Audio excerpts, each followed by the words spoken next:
আসসালামু আলাইকুম রহমতুল্লাহি ওয়া বারাকাতুহু। ওয়ালাইকুম আসসালাম রহমতুল্লাহ বরকাত। চরমনায় এসেছেন, একসময় চরমনার সাথে আপনার একটা যোগসূত্র ছিল, দায়িত্ব পালন করেছেন শায়েখদের সাথে, আমাদের পরিবার এই চরমনাই পরিবারের সাথে সম্পর্ক ছিল। আপনি এসেছেন, নতুন করে একটা আলোচনা তৈরি হয়েছে, একটা সুন্দর একটা পরিবেশ তৈরি হয়েছে মাশাআল্লাহ।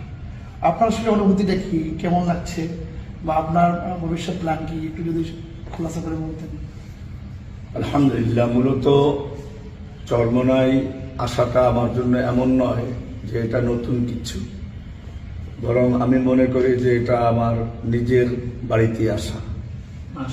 চরমনাইয়ের সাথে মূলত আমাদের সম্পর্কটা শুধু আধ্যাত্মিক না, আমার মরহম নানা মাওলানা কারি মফিজুর রহমান সাহেব এখানেরই খলিফা ছিলেন, এবং ওনার শাহাদাতের পরে তার সুযোগ্য সন্তান মাওলানা আবু সালেহ হাফিজাহুল্লাহ তাআলা, মূলত ওনার প্রচেষ্টায় আমার মাদ্রাসায় পড়াশোনা করা।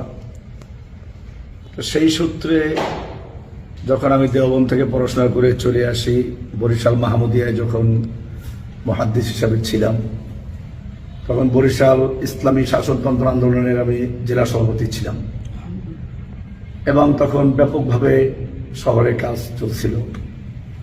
তো সেই সূত্রে এটা আমার নিজেরই প্রতিষ্ঠান। আলহামদুলিল্লাহ, মাশাআল্লাহ। এরপরে যেটা হলো যে আসলে প্রত্যেকেরই একটা নিজস্ব কিছু চিন্তা চেতনা থাকে, মতভেদ থাকে, তো এটা ভিন্ন বিষয়।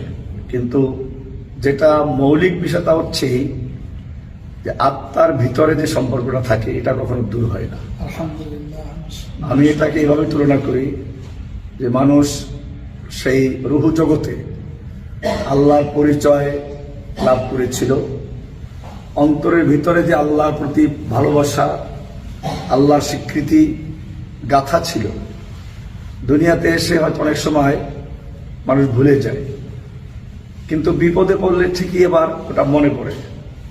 তো আমি যখন কারাগারে বন্দী ছিলাম, তখন মূলত বারবার আমার মনে পড়তো যে আমার স্মৃতিতে পিছনে কারা ছিল।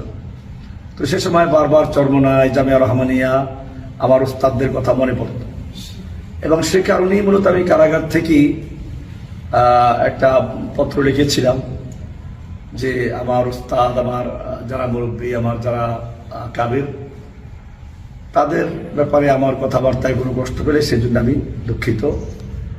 তো বিষয়টা এটা একটা সাধারণ বিষয় ছিল না, মূলত একটা মৌলিক বিষয়, যে ওই যে আমাদের